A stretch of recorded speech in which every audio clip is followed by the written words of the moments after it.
Well, I can give you some of it, but I don't know if I can do it all. I mean, it's quite wordy. Let's see. Let me. So the Shrine of Wajet. When Pharaoh Jaderet II ordered Wati's construction, he laid a golden brick where the Asp and the Crook rivers merged to form the Sphinx. Yes, the priests of Wajet, the ancient Osirian goddess, sometimes revered as the embodiment of the river Sphinx, established a small shrine to the site and constructed a stone staircase on either side leading down into the water. Although Wajet's face is no longer popular as it was during the city's founding, the shrine still remains, and the most religious and civic festivals of Wati begin or end at these stairs and at the plaza before them. Ancient scrolls left by Pharaoh Djeret II himself even say that the goddess Wajet will bestow her blessings on someone pure of purpose in these troubled times of great need and restore balance to the very land the rivers give life to. Popular superstition claims that the waters drawn from the base of these stairs under the sun of the solstice has healing properties, and the pilgrims come from across Osirion to make offerings and to bathe in the first currents of the holy river. Even the priests of the Grand Mausoleum, who worship Pharasma herself, draw the water for their fonts from the very stair's edge.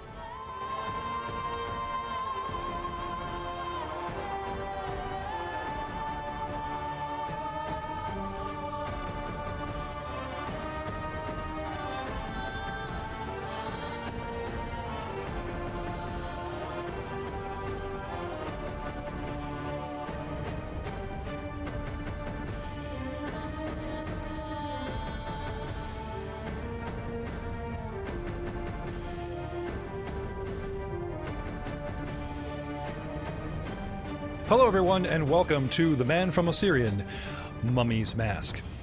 The sun rises, and for no good reason. A man? Well, he's not really a man. He's beyond human, a sylph, after an entire night of drinking and celebrating, has a clear head. Unfortunately, his human? No, again, a little more than human, a Suli young man at his side is having, shall we say, a much rougher go of it. Fa-fa. My friend, how do you do it? You look like you did not stay up drinking all night. I feel like the bottom side of a camel's hoof. Oh, it's one of those you have to get used to it, my friend. I've been doing this lifestyle for years. Oh, the party, it's fun. But that... Too loud. Oh, my head. Finally pulling their place at the back of the line. Many adventurers, as well as churchgoers, last-minute merchants, and guards, official capacity, hired capacity, and church capacity alike, all crowd the main gates of the necropolis. Adorned at the top, at its 30-foot height, with the holy symbol, the blue, faded, will-o'-wisp-looking spiral symbol of the Church of Pharasma itself. Now, even though these gates remain sealed, when someone dies, they are allowed to carry and intern their dead within the necropolis. Certain arrangements are made with the churches. But wandering around like a tourist, and certainly looting the place, is a big no-no. And there are very, very harsh penalties to smugglers that are caught trying to get treasure, and even worse, parts of the interned, mummified dead as a rich ingredient to use in a drug rather euphoric and addictive called mummia. The guards at night and during the day post their round, deter and keep a watchful eye over the curious, the thieves, the righteous, scholars. Anybody who tries to get over that wall can get arrested and charged with severe sentence and penalties. But today is not such a day. Today, a lottery was held, and the Pharasmic Church have opened the gates wide. And the very first thing that we see is a monument to the goddess of fate and death herself. A huge spire rockets towards the sky, dark, black, covered in etched runes, and at the very, very, very top, capped into a small pyramid shape. Historians say 1,200 years ago, it took a decade to shape a meteorite which fell into the river, considered a blessing dragged forth, and this monument was built in Pharasma's honor because it was her priests that stopped not just a plague, but a very nasty magical plague 1,200 years ago. And this 1/3 of this walled city has remained mostly intact for over 1,200 years. Oodles and oodles of adventurers, scholars, rogues, rich nobles looking for a laugh. Anybody and everybody in the inner sea region that heard about this is here today, crowding those gates at Wati. And it is all that the authorities can do to keep people in line. It's like Halloween. They get through those gates and they go running off. Beyond the main Pharasmic Spire is an open courtyard area and several roads and pathways heading off amongst buildings in every direction. And just like Halloween, Christmas, groups of 3, 5, 6 adventurers just get their bearings at a quick glance of math and go tearing off after glancing at their map into every direction to try and get some kind of jump on a claim, which legally they are the only ones that have claim to. It does not actually take very long for the line to get moving, keep moving, and finally the back of it, held up by an overzealous sylph and a downtrodden, hungover Suli, are greeted by a tired acolyte who spent all night on her shift with only a short nap of a few hours while you guys were drinking, and now is ready for the after-day work, as it were, to have some fun with her adventuring friends. And the strange pale man are waiting for you at the gate. A party united, named, in documentation, the Night Whisperers. Ladies and gentlemen, what do you do? Not very much. It seems the closer I get to this gate, the sicker I feel. You do. The walking, the momentum, the towering vertigo of passing through a structure that just vaults straight up into the sky, you are forced to shield your eyes and just maybe pick a point or a person to focus on. Did I not tell you it was not wise to go drinking last night? Not wise? Are you kidding me? We must always celebrate the night before a hunt. Oh, I'm so excited. A hunt? Oh, yes, a hunt. Indeed, my dear. We're going to retrieve artifacts, not hunt. Well, yes, we are hunting artifacts, are we not? And of course, there are going to be creatures, game, as it were, prey. Oh, I'm so excited. Perhaps it's time we reveal a little bit more about your characters' backgrounds as you pass through the gates. Now, as chatty, and I do mean exuberantly excited and talking to the guards all night, as R3N, commonly known amongst you guys as Ren, what is he? You don't know he's a paladin. He's never said. Has he ever shown any powers? No. You certainly don't know he's really an android. They're rather rare, and even if you did a sort of knowledge check to know what he is, feel free. It's enough that we'll say at this point that he's too human looking for you to kind of go, nah, the rumors about those artificial people aren't, this guy's just kind of a weird foreigner. You know what I mean? At the moment, and since Callistra notes this alone, since those gates opened, he has been standing there facing you and facing, the oncoming party, but his head on a swivel is transfixed on that spire, and wordlessly he just gazes at it. Are you all right? Are you ready to go in? With a curt nod, he leads the way. An android paladin played by Ryan Messina. Next in line, bounding with excitement, Befall, the sylph. And I think it's time we knew a little bit more about you since you were a latecomer to the podcast and missed the pilot. What's your character class, sir? Or shall we just talk about your background? Let's talk about the background for a little bit. Okay. It's still in works. Where'd you learn to hunt? Why are you so excited about it? Of course, I learned to hunt out in the deserts of both Osirion and Quadria, and up in the mountains, of course. Are you a nobleman? Some sort of trophy hunter? No. A ranger? A slayer? A stalker, perhaps? Something similar, yes. I understand the game that there is between predator and prey, and I like to adapt that to my style.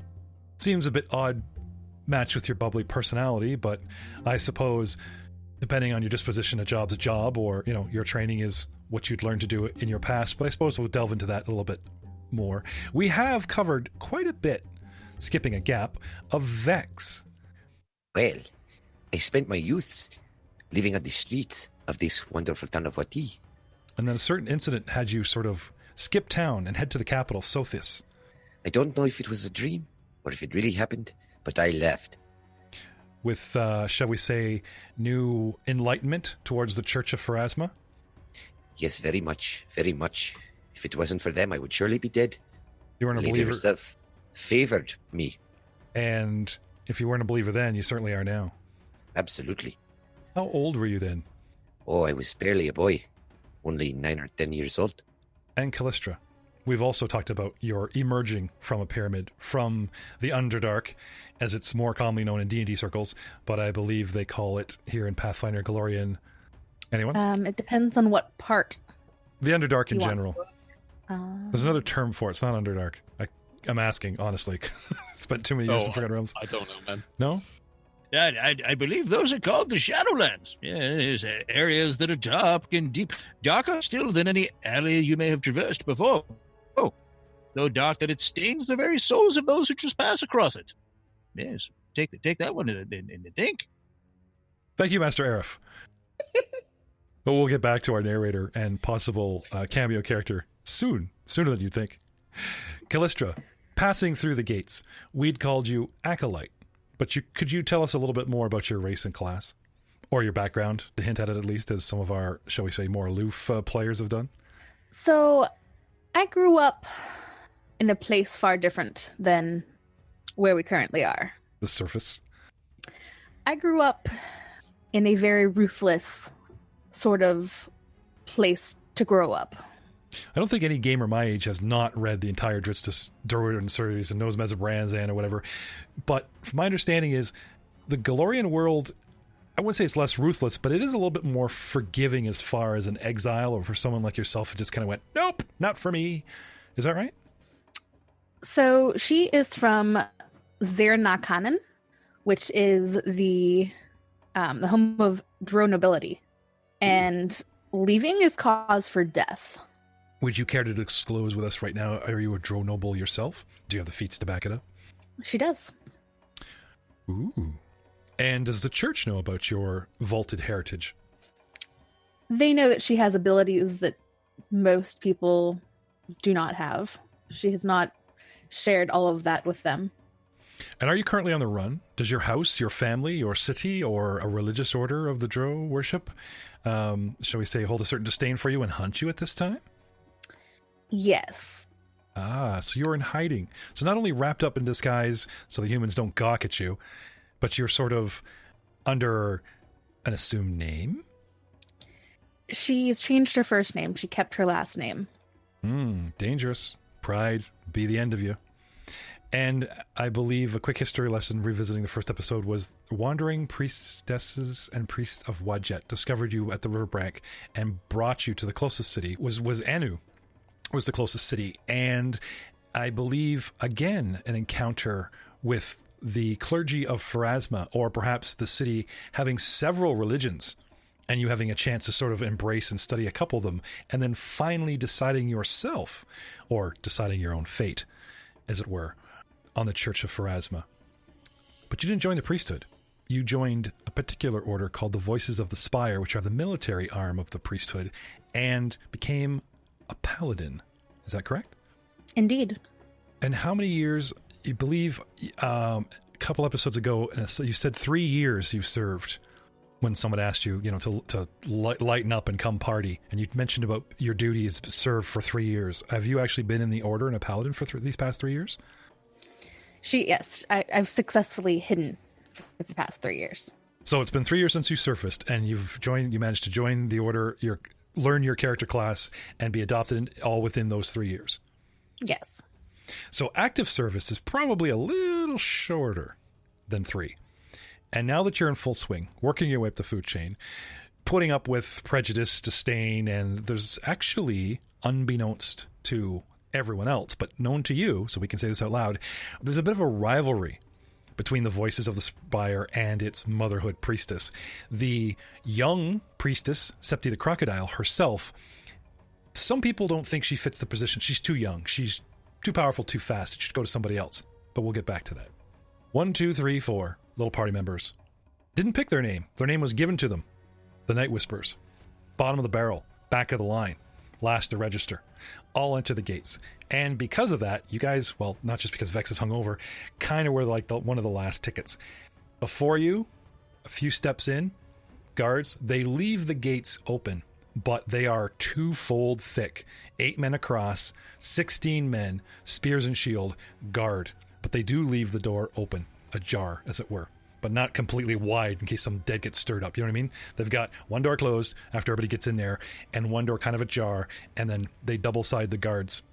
8 on the inside and 8 on the out. So, like, people don't just slip in, merchants and, people aren't registered.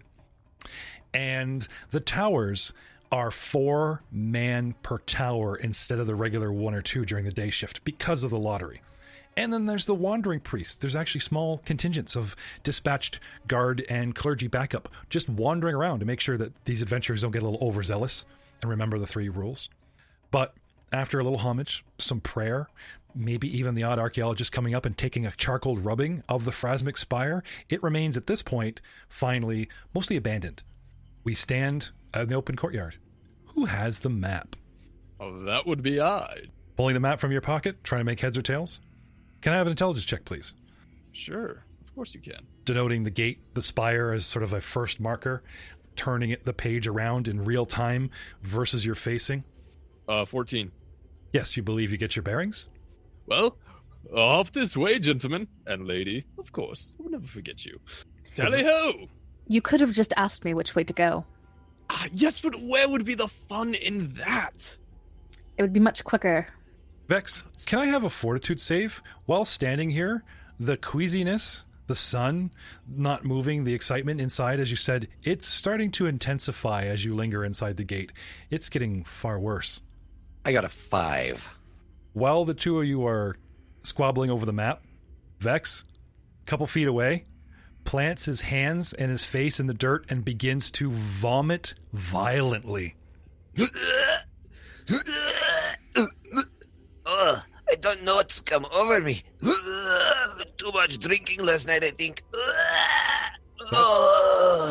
And for the next several rounds, that's the last legible thing he says. I won't make Matt act out each round of being ill, but he's so bad, you might assume, Fafal, that a lot of stuff is coming out of this little dude. Callistra, taking a step back as the pool gets wider quite rapidly. And Fafal, we notice our 4th member is missing. Has anyone seen Ren? Perception checks, the 2 of you. Vex, you can just see the ground and you're just trying to, hold on for the ride. You're literally at that point. I got a 7. I have a 16. 16. Looking all around, you don't see him. He couldn't have got far. You think he would have told you where he's going, and then you hear sort of a chip noise, and you look up. He's gone around the back, sort of out of view of the guards of the spire, and you hear a chip clink noise up. By the gods, what does he think he's doing? Fafal, Callistra goes tearing off wide 20 feet in sort of arc to the side of the spire and disdainfully is looking up, pointing, asking you this question at a point halfway up the spire at the back. You don't know what she's pointing at, but that's what's going down. However, I would like to freeze time. Vex is really having a bad morning. Fafal, map in hand, you're off to a great start. You're good mood, good friends, good party last night. Only one guy's a little under weather. Now all of a sudden, your adventure, your treasure hunt, your hunt has been stalled. One guy's got his face planted on the ground. One's taken off and is doing something possibly that you're worried that this priestess / acolyte / paladin might declare illegal by climbing the frickin' spire itself. Pulling up from the scene, not being able to hear him, but seeing that heads up, the head down bird view of the little people walking around, one shrugging, one laying, one running around looking upset. And sure enough, shiny armor in the day sun, halfway up the spire, climbing, is Ren, headed for the top. Quite quickly, I might add. However, not a scene pushing forward in time for us to come back to this. Rewinding time. Late night. Callistra was up at the top of her watchtower, levitated down, talked to Rin. He talked about everything to do with the guards. She featherfall down. Sorry, featherfall down. Sorry. Still have levitate? Are we a powerful noble? I'm seeing nodding. We are. We're seeing nodding. Okay, good. Save that one for later. I guess you could chase him. Coming down, talking to him, he asked all kinds of questions, but it just behooves you guys that he just acts on some of those questions right away. How tall is the spire? What's it made out of? What are the buildings made out of? All kinds of questions that he's now putting into practical use. Fast forwarding time to just those wee hours of REM sleep, where one dreams. Seeing comes over the mausoleum, down into a private window, into a private chamber where an old priest sleeps quite fitfully, tossing and turning and moaning as if he's having some sort of rather bad dream. Master Arif, the memories that surfaced that you thought you had suppressed years ago, the young boy Vex appearing in Sothis, in the Sphinx district, the temple taking him in and sweeping floors and, raising you in the best you can. A more devoted child, 9 to 12 years old, to Pharasma, you've never met. Yes, he's definitely a good child. Yes, I don't understand why he's supposed to die on the steps of fire. That was not supposed to be him. That was Brothrock. I'm confused. Fast forwarding to now, it wasn't Brothrock. You remember Brothrock dying, but in your dream, it wasn't Brothrock on that cold, white, pale stone floor, running down the steps and then dying, leaving in a panic. It was Callistra, the young Drow acolyte, going through the same motions, realizing with the rest of you what had happened, the pact that was made, the magic that bound you, and him fleeing at the first sign of trouble when the creatures attacked you. He died on those steps. But in your dream, it wasn't him. You remember it was him, but now the young Drow woman that you met so recently took his place, said what he said, went through the same motions, and you had to watch her die. You had to watch him die again. Arif kind of wakes up, kicking the blankets off of him, looks around in the dark. What's going on? Makes his way to the edge of the bed, to the small basin of water there, and splashes some on his face. But Vex, why?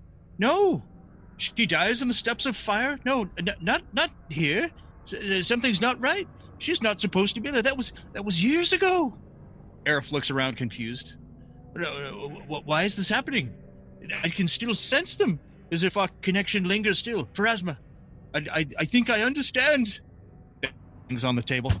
To me! I need help. We must go off to the necropolis. I must bear witness to what happens. And that's it. And that's it. And scene. That's great. You are attended from freaking out, banging, and a diplomacy check? 18.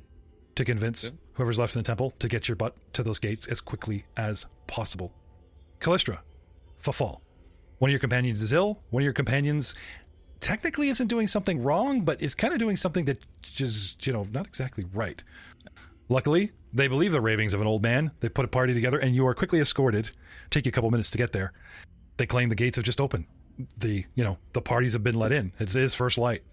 And you make due towards the gates with all haste. Hopefully, you're not too late before they've gotten too deep into the necropolis and you lose sight of them, or lose wherever, everyone's just fanning out. It would take you hours to go through records of all the adventuring parties to figure out who was given what site, what name goes where, and where she might have ended up.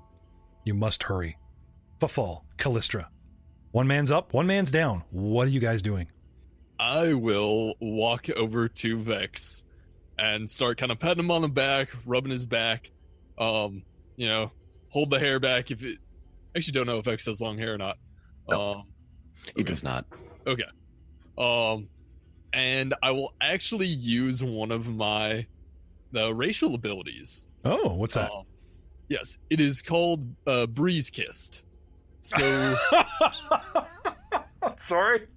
The look on Matt's face, like he thought he had it bad already. Now they'll leans in whispering, and it'll be okay. No. Yeah, I won't let anything happen to you, Sugar Bear.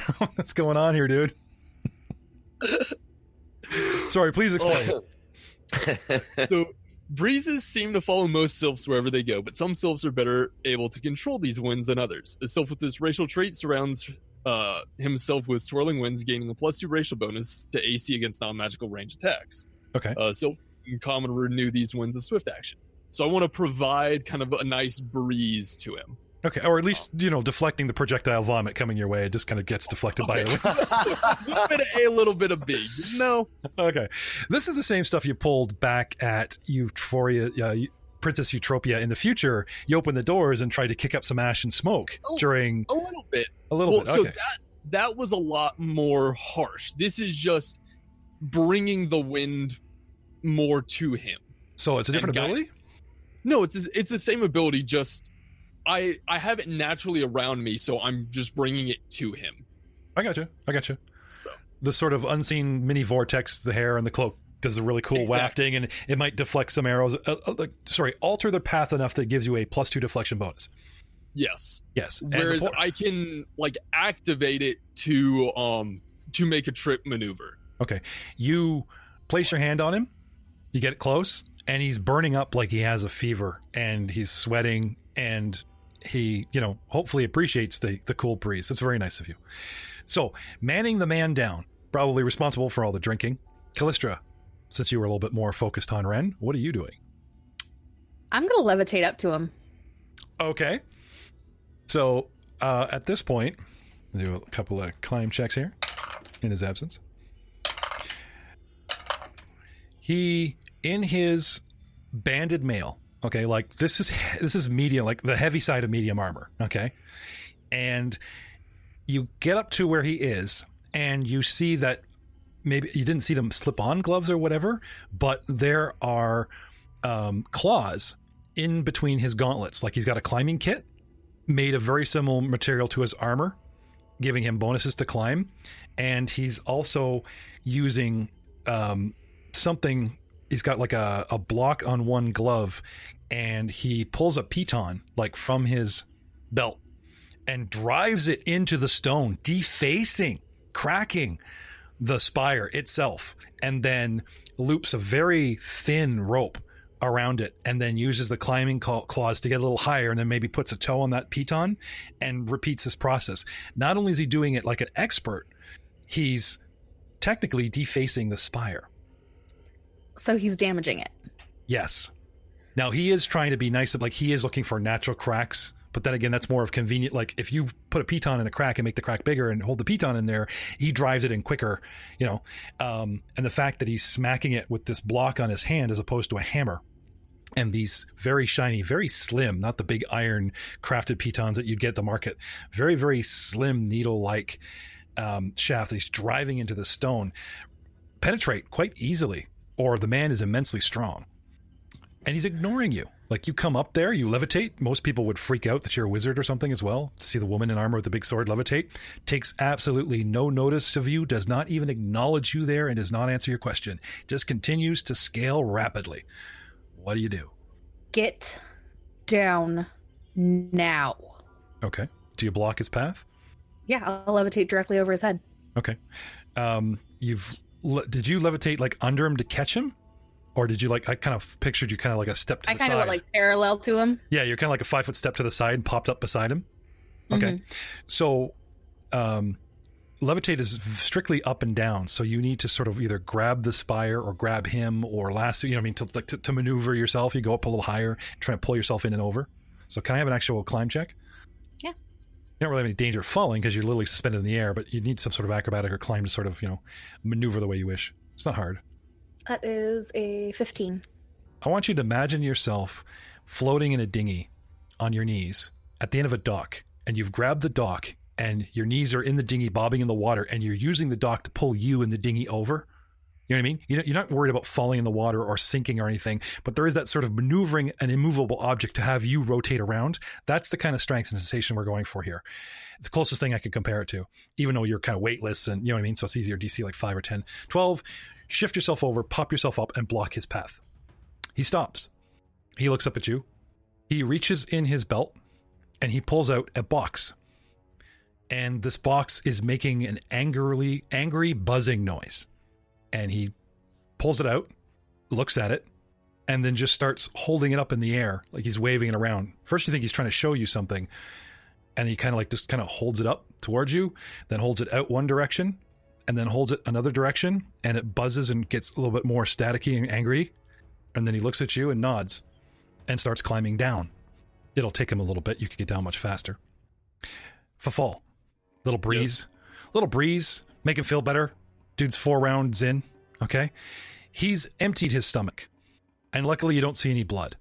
But this bile, this mixture, isn't your Technicolor pinky rainbow or green or that pale yellowish color that usually comes out of people.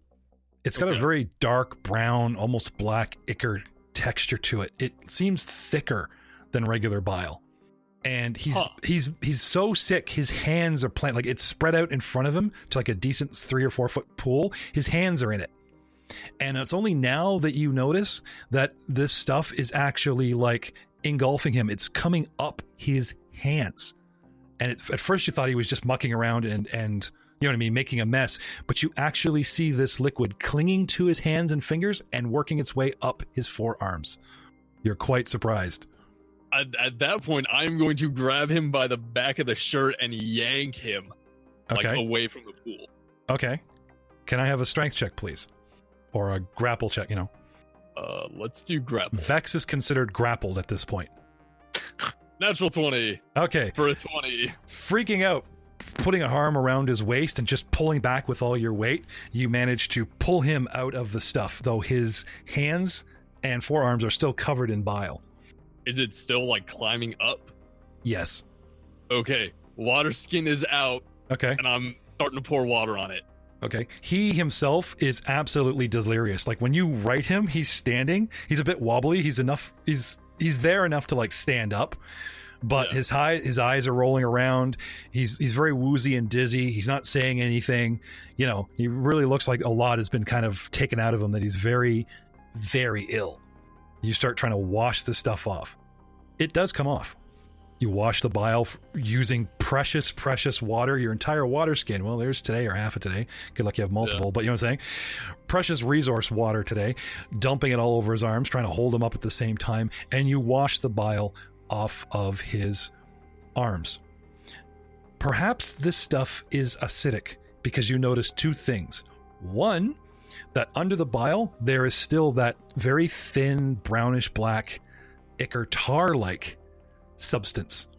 And it's not sticky, like you don't really want to touch it, but you know what I mean? Like it doesn't look like it's sticky. It almost has like a sheen to it. And it's there. It's gone that far up. It stopped, but you know what I mean? Like you've washed off all the puke and it's left, it's like his hands are gloved all the way up to the elbow and into the forearm with this sort of brownish black ichor. That's the good news. The bad news is perhaps it's acidic because he's missing one of his hands. Backlight.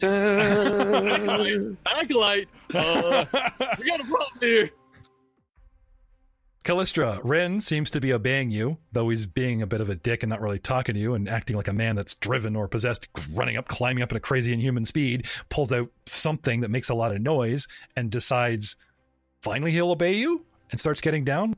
He withdraws his pitons in the whole bit, and he'll take a couple moments or rounds to get all the way down.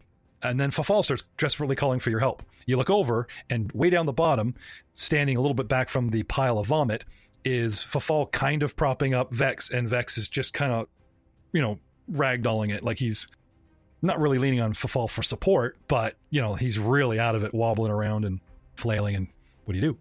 I would drop back down to the ground and go see what the problem is, considering my one problem is not necessarily solving itself, but it's resolved for the time being.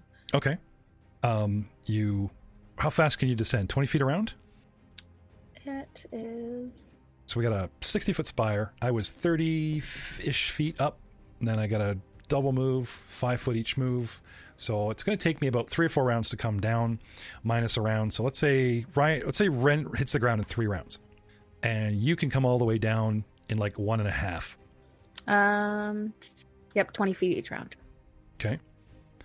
So your choices are, now that's like a 10-foot move, or 20 feet a round, or 20 foot of movement.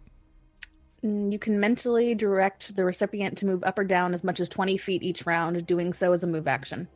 Okay. So you can go 20 feet, you got about 10 feet left. You could shut it off and drop, and with an acrobatics check, negate the damage, or you could just hit the ground in the middle of round 2. She'll just hit the ground in the middle of round 2. She's not that worried about them. Yeah, I mean, the guy looks like they were drinking and sick. It didn't look like they were being attacked or anything. So thank you for not meta. So hitting the ground round 2, and then hitting the ground literally walking. You can, hit the ground 10 foot and then walk over to them. They're not that far away. Round 3, Fafal is, nursing, helping a very, very ill-looking young man. Did you want to try and perform a heal check on this guy? Do you have healing skill? No, anyone can perform a heal check. Yeah. Figure out what is wrong, diagnose, as opposed to, I got a +1. I'll toss it. Yeah, go. Do you guys want to do the 8 another thing, or you both have your own ideas? 8. 8? Worst case of alcohol poisoning you've ever seen in your life. That is a 14. You haven't been on the surface long enough to realize that maybe that much stuff can't come out of a Suli or a human, but worst case of alcohol poisoning you've ever seen in your life. But you do get the idea, both of you, that what's going on isn't right. Too much stuff came out of him. It shouldn't stick to his arms. And where did his hand go? You can't really examine. Wait. He's missing a hand, but he's got this... Where's your hand? This black stuff. Oh no, Underdark. Shadowlands. Maybe it's a slime or something. They're acidic. That's what I was saying. Dungeoneering? Dungeoneering? Guys? Yeah. Yeah, give me a sec. Yeah, I actually have that one. Acts like a slime, moves like a slime, dissolve hands. 9. Shove him away. We don't know him. Sorry, dude, you're done. 22. Okay. It could be some kind of ooze. I mean, as far as it's showing the signs, right? It's moving. Yeah. It's gelatin, blah, blah, blah, blah, blah. Callistra. Fafal with a 22? No. You got too close. That sheen, that almost, it looks like you could tap it like it's hardening. It just, you know what I mean? And acid works in a way that it's like it would dissolve everywhere, not just like selectively at the end and then stop because you washed off. You know what I mean? Yeah. Unless it reacted to the water and water washed off a bunch, it stopped melting his hands and it hardened? Anyway, maybe you're dealing with an alchemical substance here that he got into him or something. It seems weird and illogical, but that seems a better explanation than it's a living ooze and you're under attack. Yeah. Where did you take him drinking last night? We were just down at the local inn. I mean, we stayed the night there. There was plenty of people drinking. It wasn't just us. I drank the same things that he did. Does it look like I'm vomiting this? And no one slipped him anything. Suddenly Rin appears around the corner, tower shield out at the ready. In the center of his shield, there isn't a gem. It's just sort of like a bulbous disc, but it's glowing. And the glow is rapidly getting brighter and spreading over the shield in a mathematical-looking archaic pattern. And this thing is revving up really quickly, and he's coming right at us, holding it up. And in the other hand, he has that box, which Fafal you see the first time. He's holding a box in his hand, and it's making an angry buzzing noise. And it's getting louder and much louder as he approaches. And his eyes are fixed on Vex. Acolyte, we might have a problem. I draw my sword. Okay. He stops at a distance, like he just comes around the corner, right? And just stops when you draw your sword and just looks at you and shakes his head no. And it's not a no like don't fight me. It's kind of a sense motive. Remember we were talking about how you read his subtlety? 21. Befall, that's the look of a man who's downed a deer but didn't get the swift kill and comes over and in remorse ends its life and ends its suffering and feels bad that it didn't get the swift shot in the first time. Callistra? I got a natural 20. This is the look of a man that has decided somebody's fate. It's too late for them. You don't know what he's doing, why his shield is glowing, and what's up with the angry box, but the angry box really doesn't seem to like being pointed at the three of you. It's making a lot more noise now than it did when it was up there, when he climbed up the thing. And he just calmly stands there, and this glow spreads wider and wider. Last round, what do you each do? Vex is incoherent, practically incapacitated, but on his feet. Fafal. At the rate this light is spreading, I don't know if it's a shield or something protective or some kind of magic or whatever, but you are literally in next to this guy. Callistra thinks he's going to do something hostile and pulls her sword like she's going to protect you guys. She's already mad at him for defacing, well, you don't know he defaced, but, whatever he did on the Pharasmic Spire. He doesn't approach, he doesn't want to provoke, but he just calmly stands there. The energy builds, shaking his head at you guys, and puts the angry box away. What do you do, Fafal? I don't know. I honestly, I'm just going to keep standing there, just okay. confused. That's fine. I mean, Why does he have this feeling of remorse? Like, I understand the feeling, but you're just trying to. No, I get it. You're trying to process too much going on, and the reading is the man's intent and actions is just kind of really throwing you off your game. Yeah. Callistra, sword drawn, warning him away. He stops. He doesn't advance. He doesn't look like he's going to attack. He just looks like he's waiting for something. You know magic. You know the world you come from. The shield is going to do something.